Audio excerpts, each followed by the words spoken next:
Today we are going to the most epic death in human history. Number 1. Benkei, Japan, 1189. The air smells like smoke and steel. A small fortress is surrounded by an army. Inside stands Saito Musashibo Benkei, the warrior monk. They say he once fought 100 men on a bridge and won. They say he carried 7 weapons at once because one wasn't enough. And they say tonight he'll meet death face to face. Benkei isn't a regular samurai. He's loyal to one man, Minamoto no Yoshitsune, a brilliant general now branded a traitor. Together they'd once helped unify Japan, but politics turned them into outlaws. Now, trapped in their last stronghold, they know this is the end. Yoshitsune, the master, has one final wish: to die with honor. He goes inside to perform seppuku, ritual suicide, but Benkei refuses to let anyone through that gate until it's done. He steps onto the bridge alone, one man against thousands. The enemy commander shouts for him to surrender. Benkei doesn't even answer. He tightens his grip on his spear. The battle begins. Arrows fly. Benkei moves like a storm, spinning, striking, roaring. Each man who charges dies before reaching him. Arrows pierce his armor, but he keeps fighting. A spear cuts his arm open, but he just switches hands. He fights until the bridge turns red beneath his feet. Minutes turn into hours. The soldiers stop advancing. They're terrified. Is he even human? Then Benkei stops moving. He's standing still, not swinging, not breathing. The enemy hesitates. They slowly approach. No sound but the wind.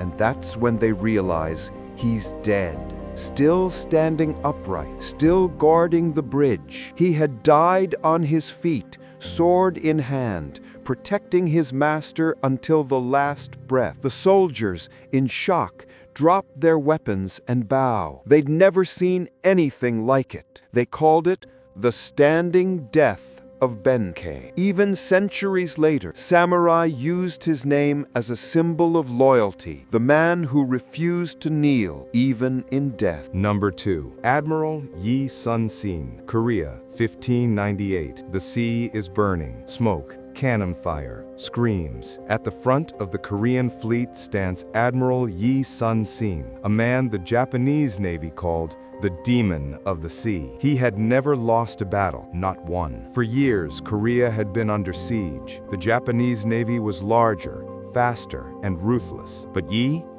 He was different. He understood the ocean like it was alive. He built turtle ships, armored beasts with spiked roofs so no one could board them. He used the tides, wind, and fog like secret weapons. Every battle he fought, he turned the impossible into a masterpiece. But now, after endless wars, the final fight had come. The Battle of Noryang. The Japanese fleet outnumbered him again. Hundreds of ships, wave after wave. Yi knew this was his last chance to save his country. As the battle raged, Yi's flagship pushed to the front. Cannonballs crashed into the water around him. He was shouting orders when a single bullet found its way through the chaos. It hit him in the chest. He staggered, blood everywhere. His son and nephew rushed to his side. Yi's voice came out weak but calm. "Do not let the others know I am dead. The battle must go on." He fell, but his men couldn't let him go. They tied his body upright at the front of the ship